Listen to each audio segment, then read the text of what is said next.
All right, episode 71. Today we're going to talk about the 5 criterias you need to gather when it comes to your nurture follow-ups, and we're going to reintroduce ourselves. We're going to go ahead and get started right now. It's like home. Welcome to the only real estate podcast worth listening to, with your hosts Nick Good, Matt Kelderman, and Brian Force. Combined, they have 26 years of experience and have sold over 1,500 homes. Join them each week as they bring you everything you need to know about real estate. And now, here are your hosts, Nick, Matt, and Brian. All right, episode 71. By the way, I don't know how to fade the music out yet. I'm still working on that. By the way, you're going to notice that we're in a new studio format. I'm saying I'm home again. You are. Right, it's come full circle. So, so the backdrop's going to look a lot different from here on out. We decided to bring this studio in-house to the DFW Herg Studios. Yeah. To their office space, which ironically is my old office space. It's hilarious. And where I'm sitting used to be Austin, my brother's desk. That's area. Right. Alex was over here. Mine was here. You can see, well, you can't see it, so when it's on Brian, the curtains in the back overlooked the agent's room. So it definitely feels good to be home. It's funny because I remember when you guys were in here, there was just those windowsills were full of yellow postcards. Yes. That you guys would send out there. Just like a everywhere, mountain of 80s old postcards. I would like to get a little bit of feedback since this is our first time. We did a test one in the group yesterday, but for those of you, I see Derek and Sarah both on there. You guys know. Derek, let us know how we sound. Let us know how we look. Derek, are we too gainy? Because we have a headphone amplifier that makes it sound gainy, but I don't think the actual stream is gainy. Yeah, and as we're getting acclimated to this, so if you have not joined the only real estate group worth being a part of, go over there. It's on Facebook. The only real estate group worth being a part of. We're sharing tips, trips. I knew that was tips, tricks, and ideas in there, right? and there's a lot of engagement going on there. We're starting to, we're seeing a lot of people asking great questions in there, so it's a great place to be. Also, if you're wanting to learn how to take more listing business, right? Just like the Herd Group, just like the Good Home Team, right? By the way, before I go into learning how to take more listings, I just signed, when we lost that listing to Matt Kelderman. So in episode, I think it's 69. You guys always do the thing where you try to say what episode it was. I think it's 69. Never going to get it right. Like, Maybe it is. I'm just going to throw an episode. Just episode 1. episode. Episode 1. Go listen to episode 1 through 6. Start there. 1 through 69. It's somewhere in there where 69. Matt beat one of my agents on a listing, right? And so that pissed me off. Like, I'm happy for Matt, but I was pissed that we lost. And so, I got on the next day and started lead genning. I set a listing appointment, ran that listing, and then signed it today. So a week and a half later. So I think it was episode 69, by the way, since it's 71. Nice. So go back and listen to that episode. But if you're wanting to take more listings like our teams do, go over to touracademy.com/take10, TEN, where you're going to sign up. It's going to be prompting you to sign up to watch our Take 10 plus listings every single month webinar, and then you're going to want to sign up for Tour Academy, right? There was somebody yesterday that just talked about how much great information there is within Tour Academy, that there's just so much great information that they felt a little overwhelmed. I did pick up on that. We had a little email back and forth, and they unfortunately left Tour Academy because they said they couldn't keep up, which I felt really bad about. But I felt great that it was because of so much great information. Yeah, for sure. It was a weird piece of feedback, but I appreciate all feedback. I welcome it all. Right. And so you're going to see the title today. It's a little bit off because a listener of ours, Danica, right? So great loan officer. She runs a group called, I think, World's Greatest Realtor or Real Estate Group or some WGR. I don't even know the names of all of our groups. Either. Yeah. But WGR, how do you say her last name, by the way? I saw her type it out phonetically the other day. I was about to say, I almost just said comment. No, she even said, she even told me. Makes sense. Danica Cause. No, there's 2 letters you got to leave out. Yeah. But she mentioned, she's like, hey, little idea, deep thoughts. So one of my confusions with your brand is I'm not sure what each of you are good at. So maybe do a podcast that highlights your individual skills. I can pick out your strong points only because I know you better than the other two. So she's talking about me, obviously, right? Maybe highlight your individual talents. So we're wanting to reintroduce ourselves in that to talk about what our strengths are, as well as we want to go over the criteria, right? So this is something that when we're bringing on new agents. So if you're a new agent, or maybe you're new to the cold lead gen prospecting strategy, Sure. Facebook leads, expired listings, 100%. circle prospecting, how to define that nurture follow-up, the 5 criteria that you need to look for. We're going to go over that. We're going to break that down. So leave a comment. If you're on iTunes, leave us a review. Please. And go subscribe to our YouTube channel, the only real estate podcast we're listening to. It's Tour Academy. Tour Academy. YouTube.com/Tour Tour Academy. Academy. Perfect. So, Brian, take it away. Well, if we're talking about, so we talked, and this is, I put this in the title because we were talking about our strengths, talking about, I even put in the title how to, identify your strengths, your weaknesses, all this type of stuff. This is one of the reasons that Matt and I work so well together, because we have taken a considerable amount of time, I think organically and some of it by force, to discover the things that we're actually good at and not good at all. And we've really fallen into our roles, which has been really, really awesome. When I first started my career, I had no direction, no systems, no nothing, none of that, right? And I was a lot like the Nick Good approach. I was a grinder, I was a prospector, all that type of stuff. My biggest system back then was a yellow legal pad with all the expired addresses that I'd already knocked on it, either crossed off if they were like, I can't remember, either put a check mark or a cross, depending on whether they were home or whether I talked to them or not. And I took notes in the margins. That was like it. That was my big CRM back then, right? Nowadays, literally, as far as identifying strengths, I'm running this entire podcast with my right hand right now. I don't know if you know that, but that's how I'm switching. That's how I'm switching cameras. That's how we're seeing Nick. That's how we're seeing Matt right now. And now we're going to come back to me. And I can drink a White Claw while I do it. So that's pretty good too. I'm a systems guy, right? I build things in the background. I build automations. I build systems, right? But that's something I didn't really discover till later on in my career, right? I think one of the coolest things about, and this is what I want people to avoid if we're talking kind of actionable stuff. That's something that I sort of discovered later on through a lot of trial and error and through a lot of being drawn towards the things in the business that I was passionate about. What I think a lot of people fall into is trying to systematize their way out of working really hard. I worked my way really hard into finding out that I was better at building systems, right? Because when it comes to the sales side of things as well, I'm incredibly systematic with my scripting and things like that. I'm probably a better salesman than about 99% of realtors out there, right? It's not really my passion anymore. The systems building, the behind the scenes thing is, but it was something that I was organically drawn back to over time because I did everything that you needed to do to get there. I grinded it out on the forefront every single day before it made sense to form a business partnership with somebody who was basically the complete opposite of me. Be more different. But I think that's a mistake that a lot of agents make. They try to systematize their way out of working really, really hard. I don't systematize my way out of working really hard. I systematize the things that need to be systematized, and then I do in order to give myself the opportunity to do dollar productive activities. And that's where a lot of agents get lost, is they try to start system. I mean, we talk with Justin Nelson about this all the time, right?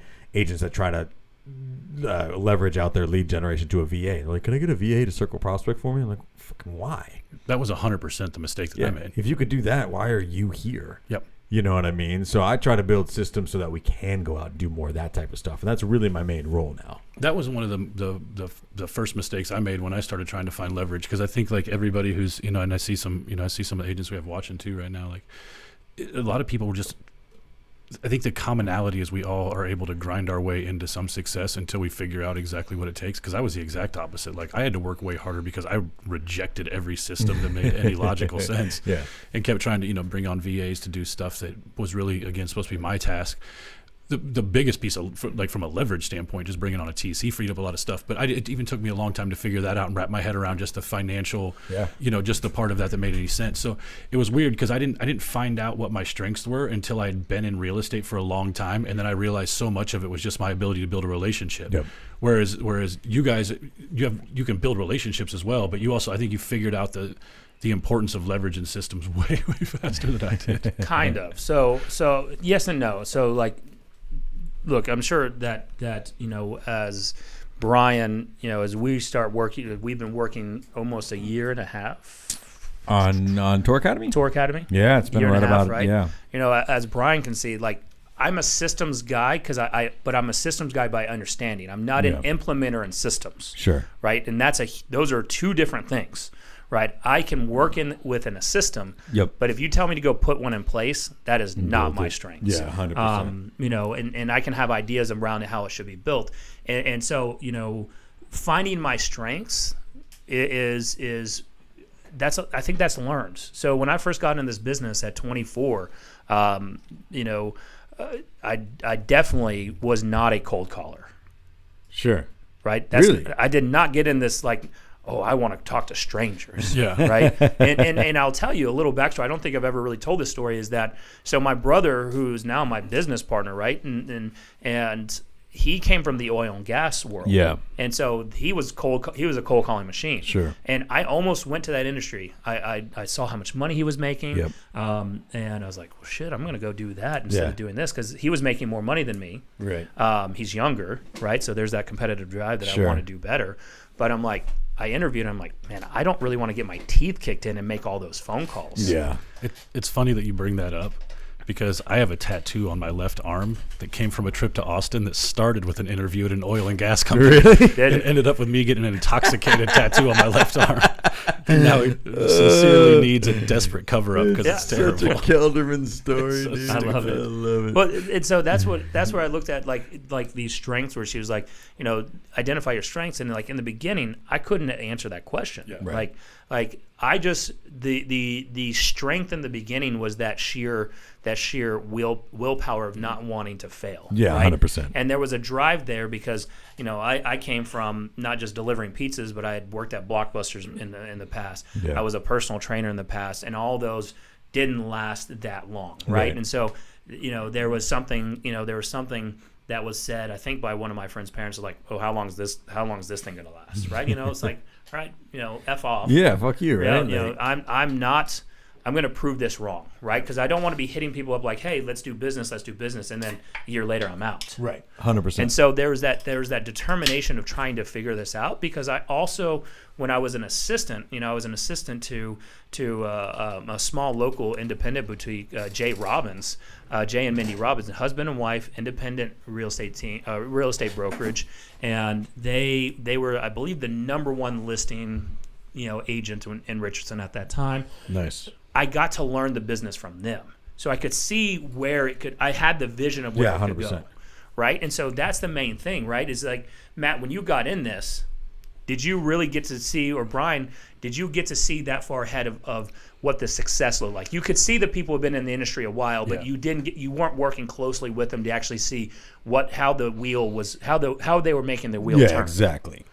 I was at a small brokerage, and then I went. The first brokerage I joined because they were giving away a free iPad when you closed your first 2 transactions.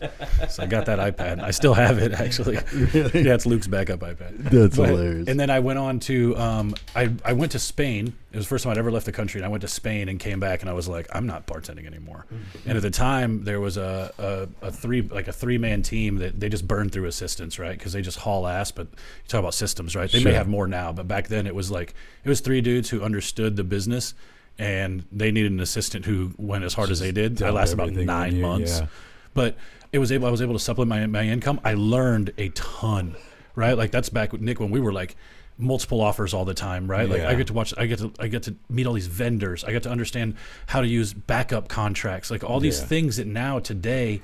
Brian and I were talking about this yesterday. That I don't know how to explain to people how I figured that out. Right. It was just being in a blizzard of paper for 9 months and seeing how those dudes ran their business. And then I tried to emulate that and didn't do very well. And then ultimately, Brian and I link up, and then we're able to add systems to some of it. But it was just a flurry the whole time. I think a lot of success. I mean, as a real estate agent, that 9 months as being an assistant was probably the greatest thing I could have done for my real estate career. Yeah, easily. Well, my year and I think I was there for 2 years with them, so I would agree. Yeah. And look, the pay, like, I was working 20 hours a week. The pay was not great. Sure. Right? And so, and then my pay like increased because there's some deals like, they increased my pay at that time, but there is a way to go and work that in, right? That definitely is a great way to learn. Well, it's like the thing that you guys are saying without saying it is like the biggest strength is experience, right? 100%. It's funny because I had the privilege of sitting across from Matt every day in this office right here, and like there will be times when he talks on the phone to his clients and he'll say things that are wholly true and that get his clients to take a particular action that he needs them to take, and I'm just like, holy shit, I can't believe he just said that to his client. You know what I mean? Like he just has a completely different approach than I do. I have a different approach to this, but it's the same thing. I was having a conversation on the phone yesterday evening when he were in the office, and I got off. We're talking new construction, and I was talking to some clients who are going to do a new construction deal. We got a meeting a little bit later today, and they were just asking me question after question after question. They're moving here from out of state. You know, they got fears about pandemics and all kinds of stuff, right? And very organically, we had a great conversation about the history of markets, recessions, and bounce backs, and the particular, local market that they're in, all that type of stuff. I got off the phone and I was just like, I don't know how to train someone to do that. You know what I mean? And so I think the biggest strength, no matter what your delivery, no matter what your style, no matter what that is like you've got to have time on task. And so if you're trying to discover what you're best at, go out and grind real effing hard for a while. I promise you'll get better at whatever it is. So with that, and part of that is where maybe at least my faults still lie, is like I'm going to try everything. Like that's where it's like the shiny object syndrome. Sure. But if you don't go down that path, and that's how I cut my teeth on I'm like, all right, in fact, this old office used to be Josh DeShong's office. That's right. Right? Josh DeShong. There've been some killers in this. Right? A lot of history. Yeah. A lot of history. I was then, Josh DeShong got in the business at 18. He's younger than all of us, I believe. And I was like, all right, that guy had a killer business. And so what I started to do is like, all right, what is he doing? And he was calling expireds. Mm-hmm. And then what I did is I consumed everything I could on expired listings and learned that at 24 years old, that was going to be the best way to do it with cold and prospecting based business. Did I want to go that route? No. Yeah. But then I learned to love it, and then it just became such secondhand, right? And when something becomes secondhand, it becomes muscle memory, and where you can jump in like that. Like when I took the listing and signed the listing today, first off, it was a 2-hour signing. The lady is very methodical, and we went through every page, and she then asked me, because she's like, I went down the street and I walked in an open house, and was talking to the agent, and the agent said, who you're going to list with, and they said Nick Good, and you're like, oh yeah, I heard of him, good guy. Let me ask you, why did you go with him? And she was interviewing somebody else who was more aggressive on the phone, sure, right? And I'm going to say, like, I've had it where people complain I'm too aggressive, so I've learned how to dial that back in. And she's like, well, when the other agent came out, she told me, she's like, when you left, I knew I was going to hire you. Yeah. I didn't want to tell you that. Sure. Right.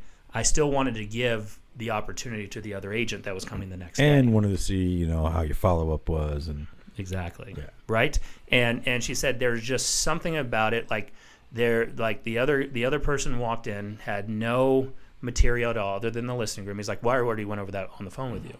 Right. It's like, for real? And there, she's like, there's something that you can't teach that comes off where she's like, the person had their nose just stuck up in the air. Yeah, like in a way. Like, sure. There's a difference between, arrogance and cocky and confidence. Right. Right. And she's like, there's also where you mesh. And I say, my talent, which I cannot teach, is that I have learned to be able to be a chameleon. Yeah.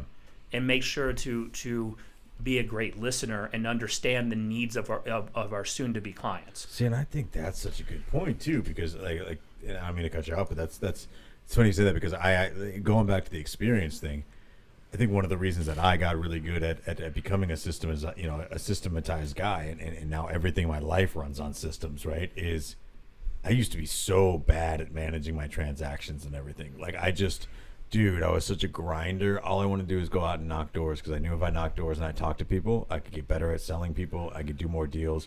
And as soon as I got my first closing check, I was like, this is all I want to do is go out there and talk to more people, right?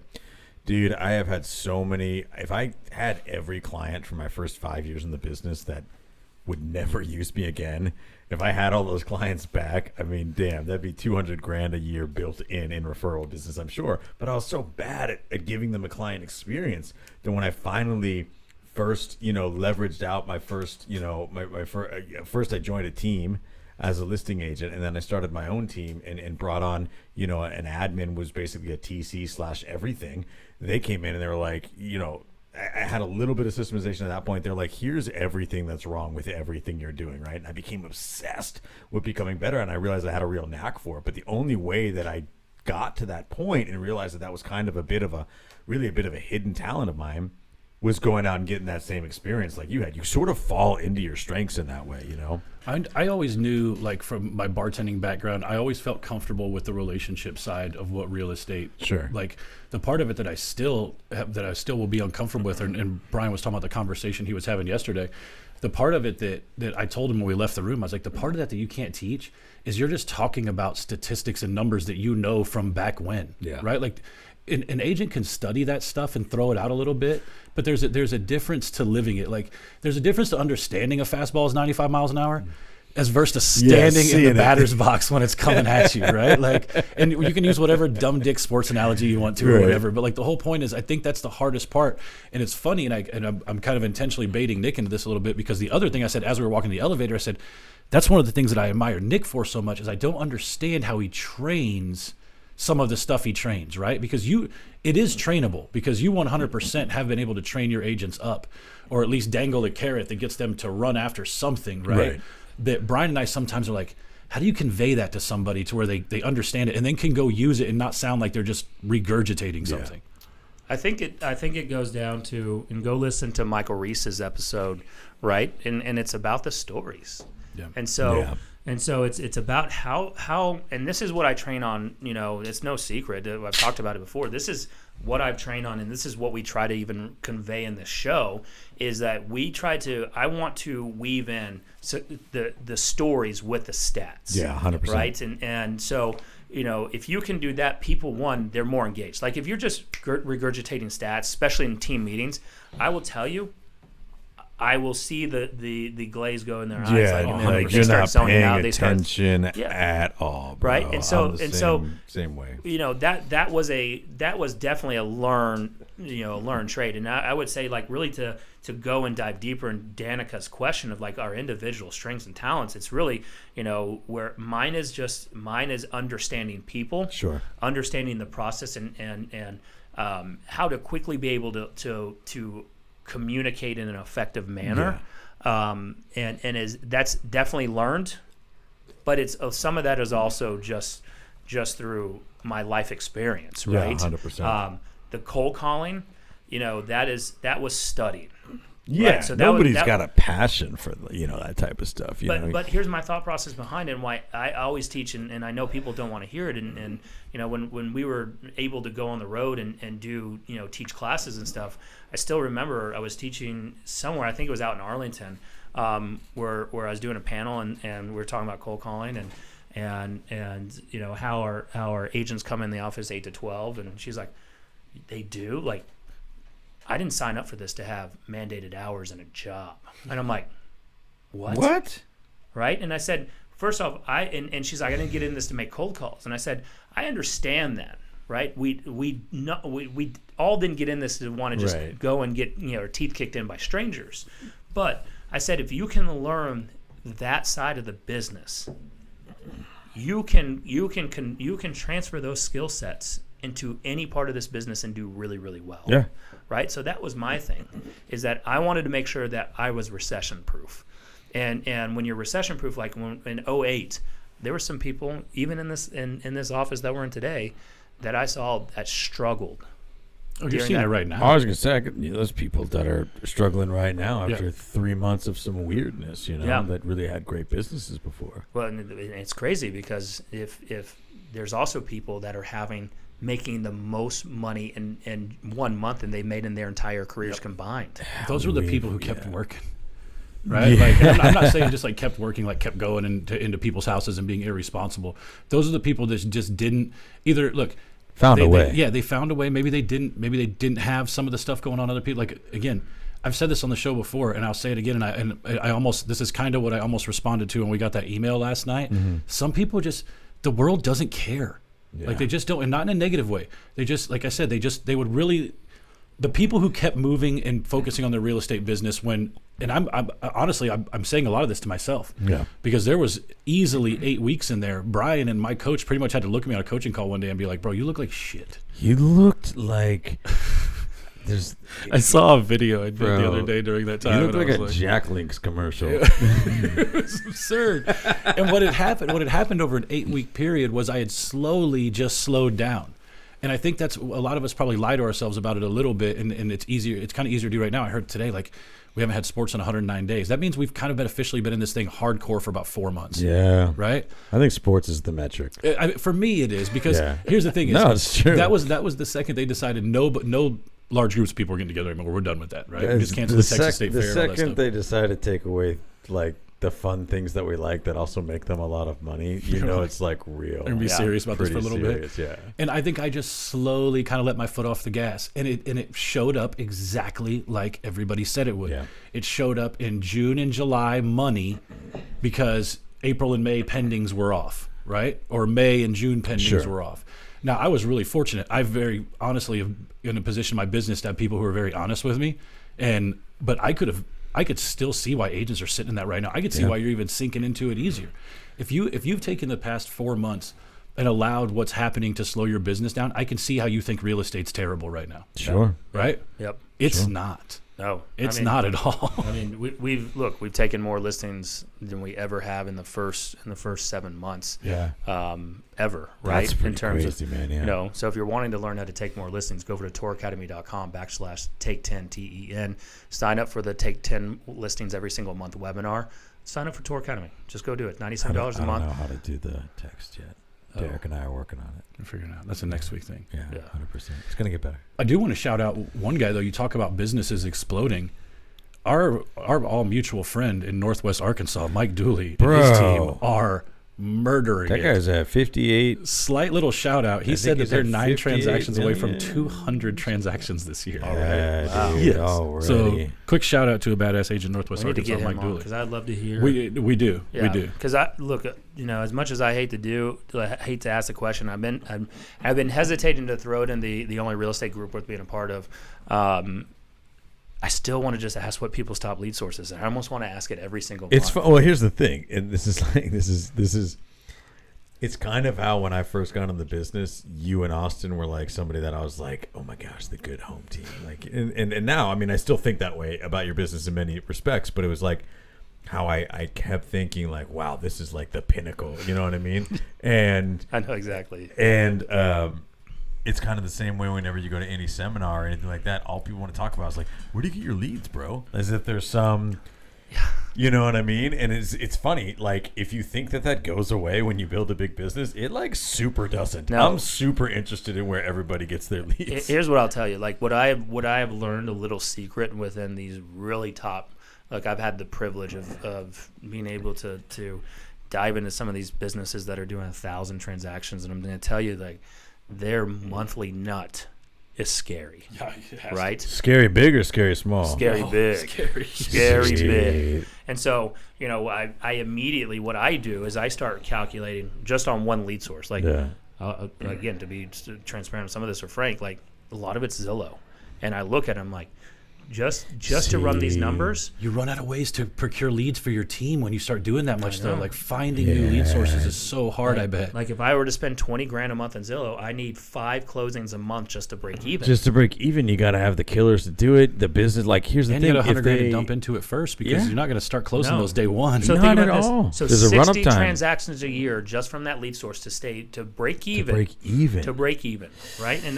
And that's the crazy thing when I hear about these teams. But then you see that some of these teams are pending with Zillow and some of these other lead sources 20, 30, 40 a month, and I'm like, right, like, then you get into, but then it's like, oh crap, then it's like, we got our first podcast injury. Yeah. We thought there was gonna be a car wreck outside the window. It was really just a slight quad cramp.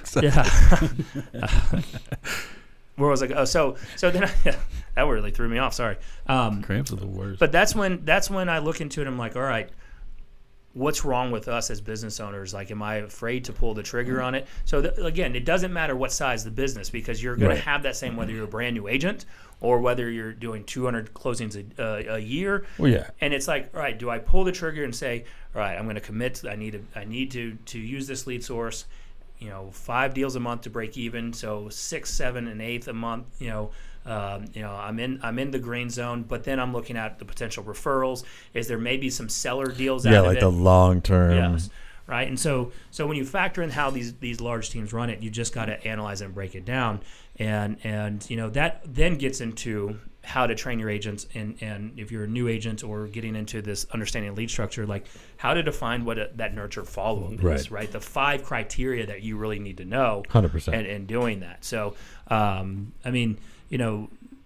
kind of to put a bow on our individual strengths, I would say that a lot of it is not just the lead gen strategies, but it's, at least in my world, it's understanding people. Yeah. Right. You are a systems guy all day long. Like, look, you built Tour Academy entirely. Mm-hmm. Sure. Matt and I haven't done shit. Right. Don't forget it, folks. Factola. I think it's the takeaway from that should be the reality is we're all incredibly, incredibly different. But I think the uniqueness in what all 3 of us were doing was there was an ability to keep kind of pushing forward in it.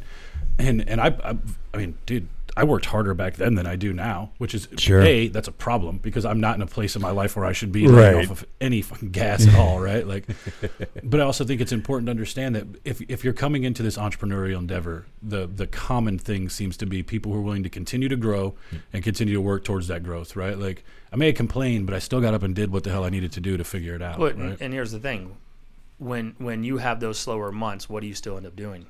Your muscle memory kicks in, and you can pick it back up a lot faster. Yeah. Exactly. It doesn't take. It used to take me 90 to 120 days to get my business back on track. I get my business back on track in about 2 weeks now. Yeah, 2 weeks, right, from a pending standpoint, not the money rolling in. Yeah, but I can get deals back on the board relatively quickly. Pretty quick. And I kind of do that about once every 3 quarters. It feels like. By the way, I do want to go back, and this is where we're going to also and while I'm gonna kind of stumble around a little bit while I pull this up, but.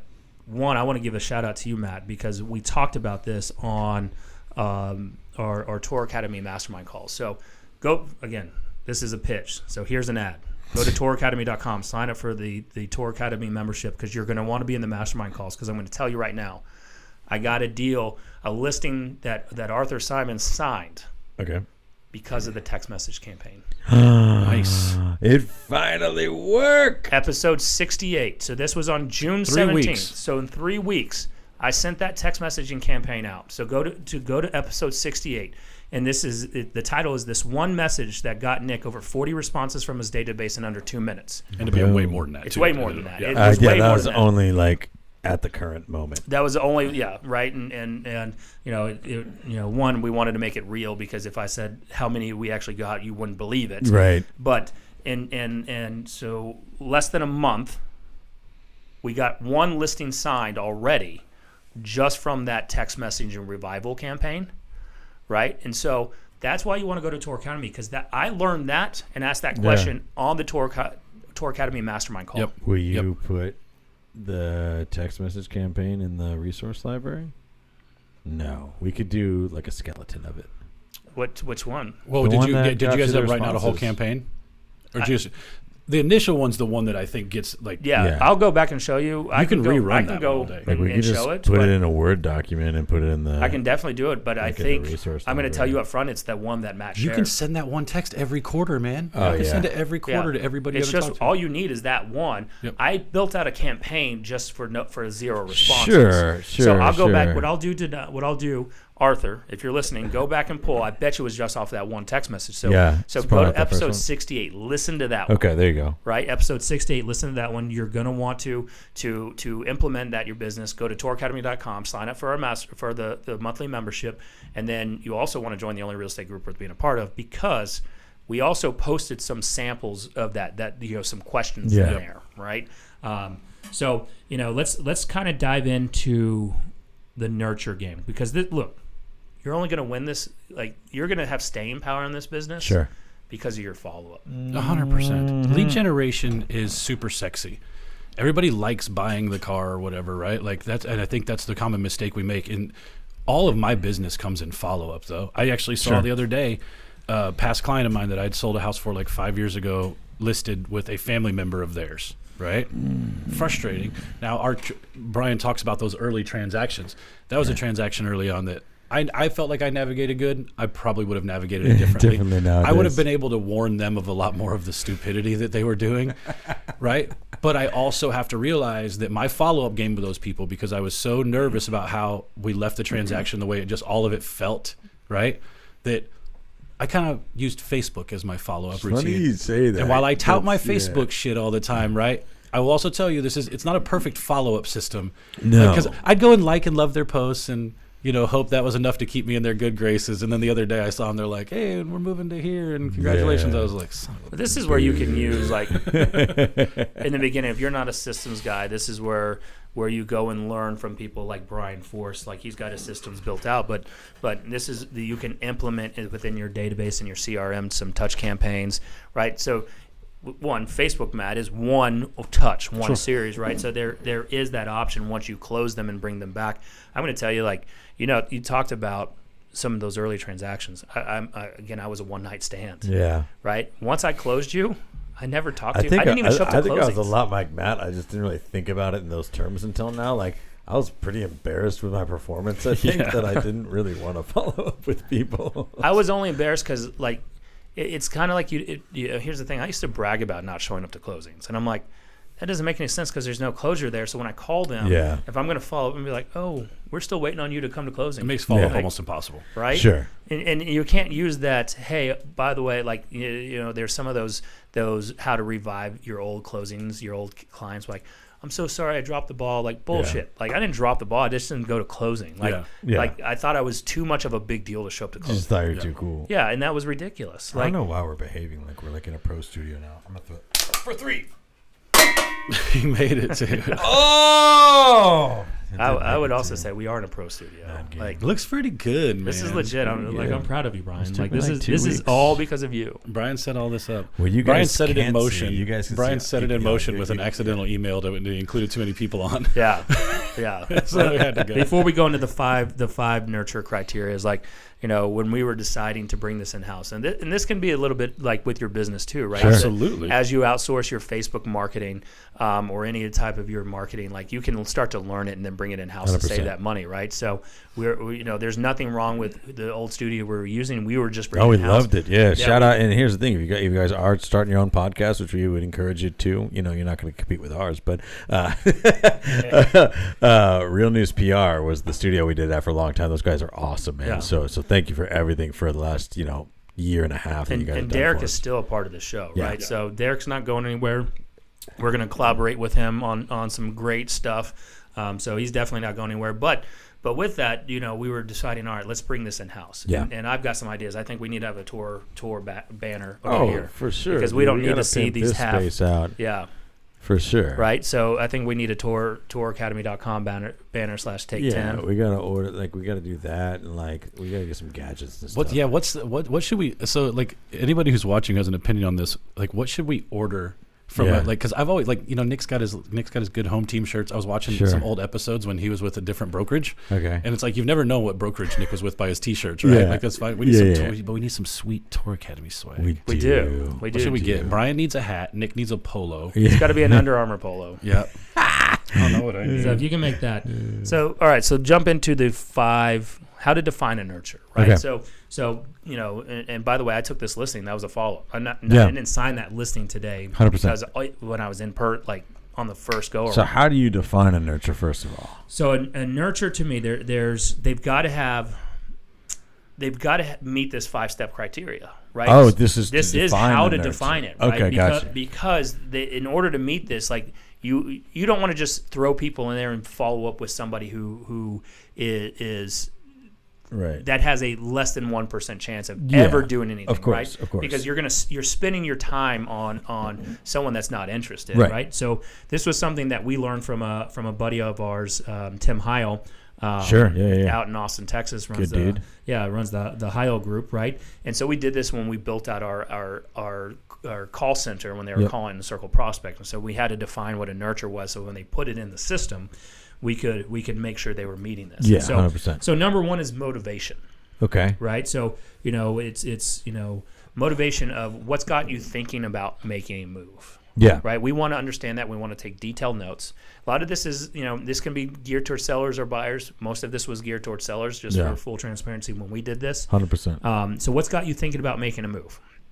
We're gonna notate that. Number two is that time frame. Okay. Right. And so within that, when do you see yourself being ready to make the move? So when the motivation was always key. Right. If we go back to number one, the motivation was always key for us. Right. Just so that when we did our follow-ups, I could remember Matt, like, it looks like you were wanting to move to Arkansas to go compete with Mike Dooley. So, then I'm going to be like, time frame. Right. So I'm going to be like, time frame. When do you see yourself making that and being ready to make that move so that we can help you start competing against Mike and his team and start taking him down. Right. And so, that's always something that we wanted to have so that we could be bringing that back up in reference. Yep. 100%. Right. So the time Anchors. The time frame, when do you see yourself being ready to make that move? Now, when we were running our call center, we first started doing and wanting to input everyone that was 24 months or less of wanting to make a move. Okay. Anybody over that? We did not input. Right. I don't know.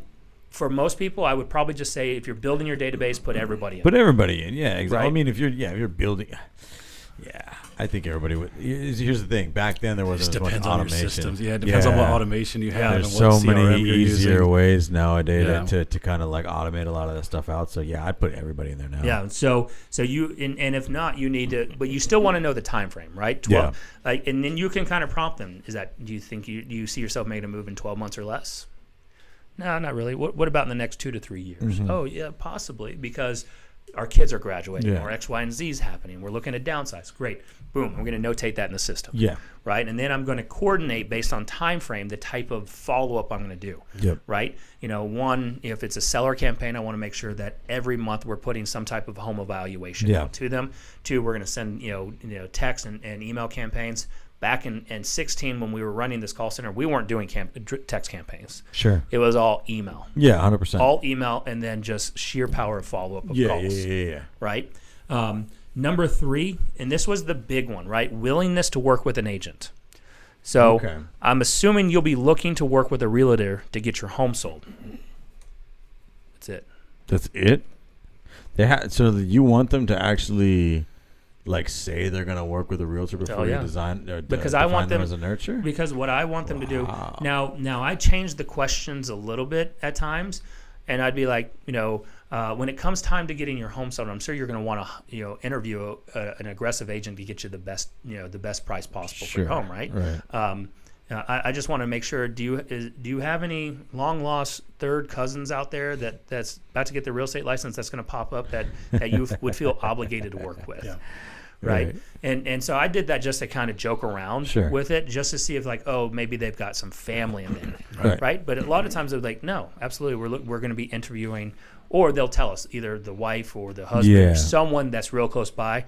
And I'm not going to waste time on that. Like, that's an uphill battle. Yeah. I mean, I'll tell you, I'm not fighting the family member thing. I did list one house where the daughter went with us and not her father. And that was holy shit. Really? That seems like to be a nightmare. Yeah, for like sure. the father tried to get a referral fee, and I'm like, nope. Really? Yeah. I love that. Like when the agent that's not even involved tries to collect a referral fee. I put that on brokerages.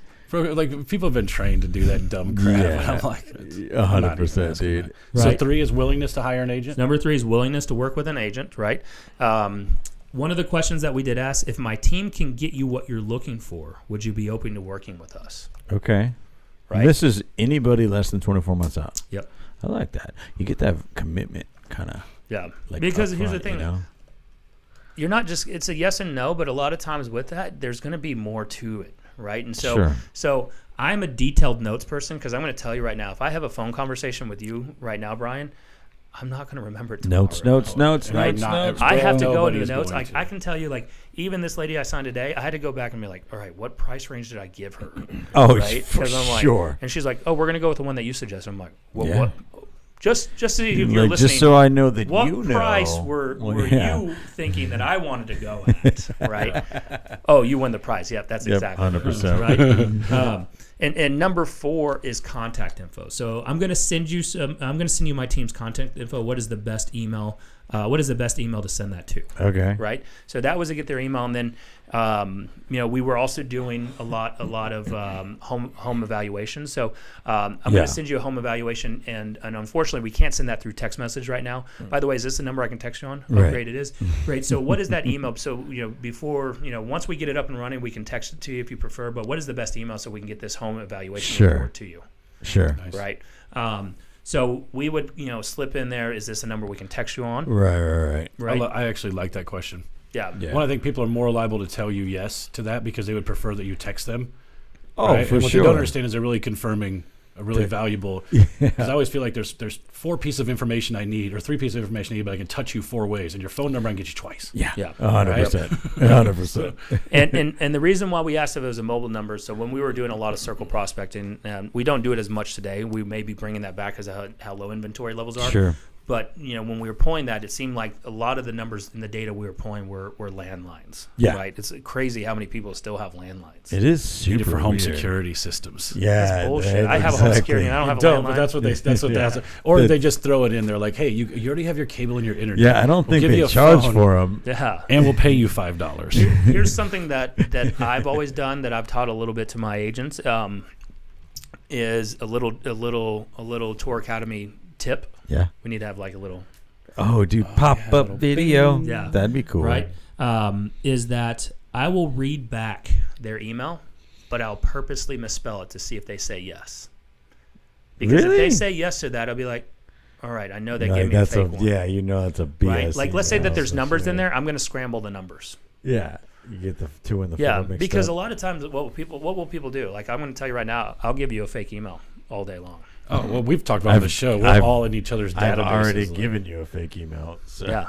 you just don't My know it. email is actually real because Yeah. I do check everyone's stuff. Well, I shouldn't say I've given you an email that, you didn't I'm know still was me. still That waiting. makes sense. I'm still. By the way, y'all. Here's the thing. Y'all get all my emails anyway because I also send it out to real estate agents. Yeah, That's yeah, true. Right. You're not trying to hide any of your Yeah. stuff. Yeah. What I've been trying to figure out is how can I'm looking for to create fake another fake Google number so I can sign up in someone's system, see what their text messages say. The problem, the way Google keeps you from doing that is to make you assign your Google number to a real phone That's the number, so you have to have a problem. whole other. Yeah. So I'm phone going to have to line. go get a landline. That's why they need That's land. Yes. did you hear about what happened yesterday? No. I won't tell the whole story, but we accidentally sent a campaign to the wrong audience God. Oh no. and got a whole bunch of people who were not our target demographic texting us back like all sorts of nonsense. They could have seen our whole buyer automation campaign if they I was would gonna say, here's the deal. Some people I know very well played it cool. One even texted back and they said something that was like, yeah, try to egg it on. I Facebook messaged them. I was like, you stop trying to steal our robots. I know what you're doing. Bro, it was like 2,400. Dude, it was like a lot of people, bro. It was too many. Were they agents? Yeah.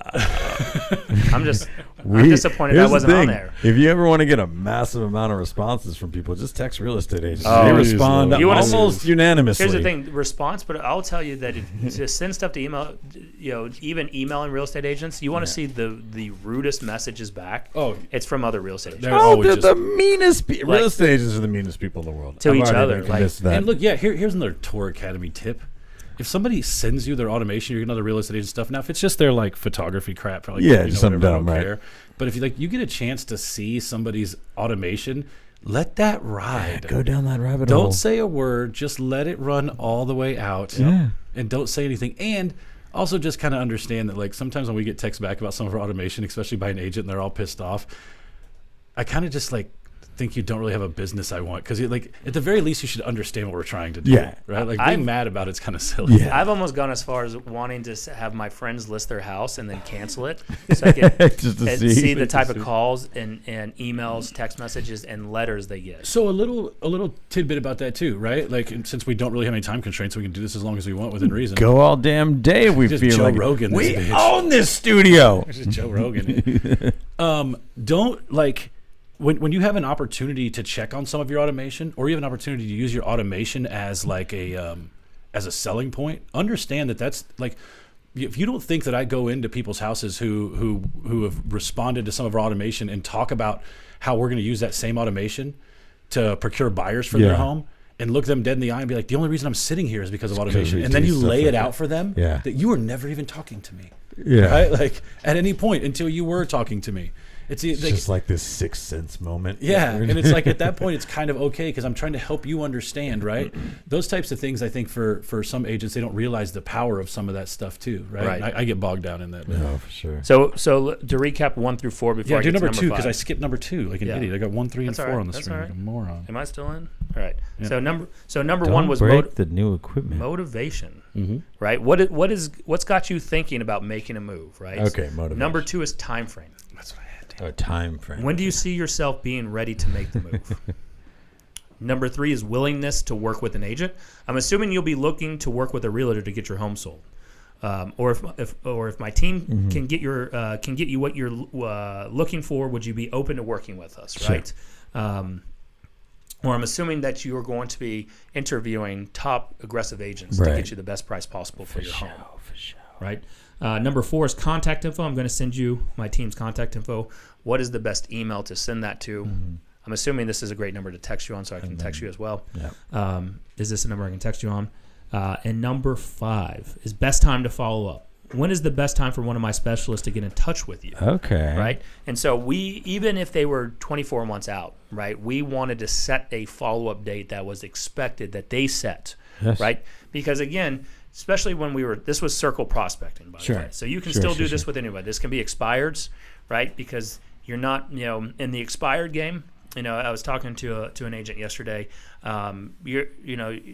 You're not always going to get a ton of expireds just by calling and setting immediate appointments, right? Sure. You're going to win in the follow-up too. You're going to win mostly in the follow-up. Yeah. And with that you can still follow the same criteria within any type of lead gen campaigns. And so when is the best time to follow up with you? In the circle prospecting, we still, if they're 12 to 24 months out, we still took whatever they say. Call me in 6 months. Call me in 12. Great, Brian. Is it okay if I call you in 3 months? I just want to make sure that you're getting our information. And 100%. in case you had any questions about the home evaluation reports that are coming out to you. You just own it too. I'm always like, hey, 6 months. I'm like, hey, you mind if I call you once a month? Life happens. I just want to make sure I'm bothering you as much as possible. Yeah. And So like, on the show, we always like to use our awesome real world experiences, and one just happened. So legitimately, I just got a text message from a guy that I've been contacting since September when his house came off the market. Okay. And I have and expired. 1, Love 2, 3, 4 contacts before he even responded. Okay. Then 2 attempts at contact, and then 1, 2, 3, 4, 5, 6, 7, 8 more contacts until he just texted me back 1 minute ago to again update me on his time frame, let me know why he's uncomfortable with putting his home on the market right now for all the obvious reasons, right? And he would still like to sell, but not until he feels like there is a vaccine, which won't be out till next year. Then it's another conversation. He just, because I'd already met some of his other criteria, he just told me his time frame. Yep. He didn't give me the best time to follow up, but I know what to do to follow up with But this he also guy, confirmed his contact info. But he confirmed his contact info for the second time. Yeah. He still wants to talk. He still wants to list. He gave me his motivation. He's still willing to hire a real estate agent. Yeah. Now I just need to continue to maintain this relationship until next spring, when whatever set of criteria he has to feel safe in this environment has been met, and then it's a potential listing again, right? And guess what? I ain't going anywhere between now and next spring. This is what I love because it happens right now on the show. I'm going to tell you right now, if you want to understand how robots can do 90% of that for you, go to dooracademy.com. I will tell you the initial. This is what we teach people how to do. Yep. It happens in real life. We're living proof. Yep. That's awesome. All right, the five steps. Yep. Just go follow it. Yep. So, dude, this was the first great episode in our new studio. I'm excited about this. I'm excited I like it. how we can customize this look a lot better. I'm constrained to time because I've got to go do a final walkthrough. I know. And this is Brian and I's office, so we just do whatever. Yeah. This Right is there in that refrigerator behind This Nick. is a I was gonna fun say, final we got- walkthrough, though. This is for the lake house. So. Oh, it's your final. My final walkthrough. So man. Sweet. So Brian and I are 2 weeks away from being able to crash the new plane. Exactly, Yeah. bro. When are we going, dude? So in a couple of weeks, so we're going to stay out there this weekend just to kind of get everything Sure. organized, Oh, yeah. and just to make sure that we have all the inventory. We're going to make it. We're going to go ahead and start checking it out VRBO Yeah, ready for sure, dude. style. Even though we're probably not going to do it for a bit, Yeah. and just kind of enjoy it ourselves, and then start bringing people out. Congrats, I love man. it. You guys have been diligent stewards, and you earned the shit out of this. I'm happy Hell for you. yeah. Yeah, I'm proud.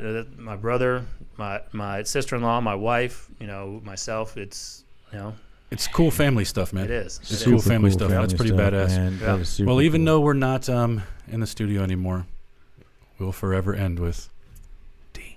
Take us out. Thanks for watching the show today. Make sure if you're watching this on Facebook, you head over to our group, the only real estate group worth being a part of, so you can watch the extended conversation. If you're watching this on YouTube, make sure to like, subscribe, and hit that notification bell. And if you listen on the Apple Podcast, leave us a review. We'd really like it. So just do it. Do it. Do that over there. Go to this one. Then go to that one. Thanks.